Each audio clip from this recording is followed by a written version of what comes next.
Indonesia harus mengambil peluang saat ini agar menjadi negara yang kuat tanpa ketergantungan asing. Ada 3 hal yang sebaiknya kita lakukan. Pertama yaitu melakukan quantitative easing. Apa itu? Yaitu kebijakan keuangan nasional yang sesekali harusnya kita mengambil tindakan yang sangat radikal dalam jangka pendek, yaitu melakukan TINA. TINA adalah singkatan There is no alternative, yaitu memangkas bunga simpanan di bank lebih rendah dari inflasi. Katakanlah kalau inflasinya saat ini di Indonesia 4%, maka bunga deposito kasih saja 1% atau 2%. Hal ini akan membuat uang keluar dari bank dan tidak ada alternatif lain kecuali melakukan investasi dan berbisnis. Kita semua tahu ada 5.600 triliun rupiah dana pihak ketiga di bank, 5 bank utama, dan ada lebih dari 10.000 triliun di seluruh bank di Indonesia yang mungkin dengan keputusan TINA tersebut 30%-nya akan keluar dan bergerak melakukan direct investment secara lokal. Kita juga harus membuat aturan ketat tentang larinya dana keluar negeri dengan flight capital regulation, yaitu tanpa underlying transaction dia bisa dipidanakan, sehingga membuat uang itu aktif di dalam negeri. Yang kedua adalah menggunakan kekuatan urun dana atau equity crowdfunding. Pembiayaan urun dana adalah salah satu solusi membangun ekonomi dalam waktu yang singkat, menghasilkan produktivitas secara massal. Urun dana ini persis seperti IPO di bursa IDX, hanya batasan dananya di bawah 20 miliar. Urun dana jauh lebih lincah dari kredit usaha perbankan untuk mempercepat usaha bila bisnis yang telah berjalan baik. Di mana bisnis yang sudah berjalan baik itu, kalau kita tanya, ada top 1%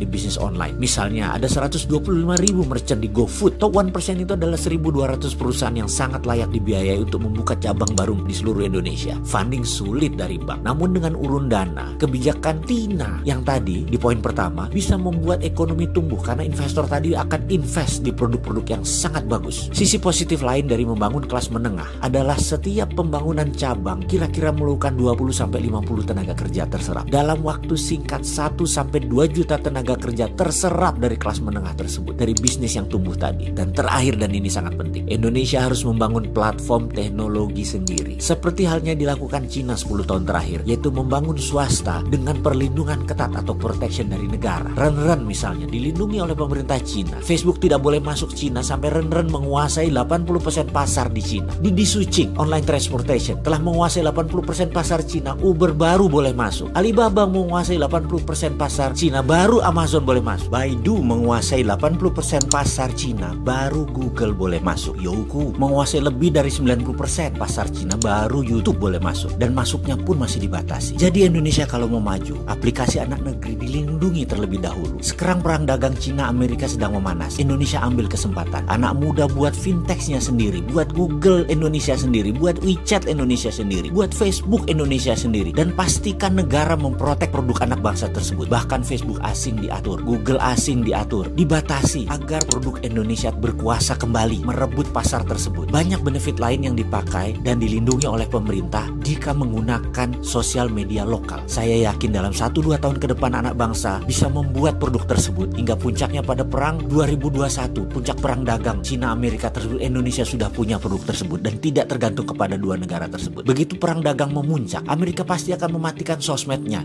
internetnya, satelitnya. Strategi itu dipakai untuk memenangkan battle space atau penaklukan ruang udara. Tapi Indonesia tetap dagang karena sudah punya platform sendiri. Kita tetap terkonek. Bayangin kemarin aja 2 hari netizen dimatikan, netizen sudah muring-muring. Apalagi kalau Cina matikan 5G-nya, sementara Indonesia sudah pakai 5G di tahun 2021. Atau Amerika mematikan 4G-nya. Masa sih Indonesia jadi bingung dengan network asing? Amit-amit, jangan. Ada solusinya, yaitu dengan membangun platform digital teknologi Indonesia sendiri yang diprotek oleh negara. Semoga ketiga usulan solutif itu menjadi antisipasi untuk mengalahkan negara-negara yang sedang berperang tersebut. Kita semua tahu dengan perubahan dunia yang segitu cepat dalam perang ekonomi dan perang ideologi Amerika-Cina tersebut, tindakan pemerintah harus cepat, solutif, berbasis DILAN, digital melayani. DILAN adalah terobosan ekonomi, ide segar dan terbukti aplikatif. Jadi nunggu apa lagi?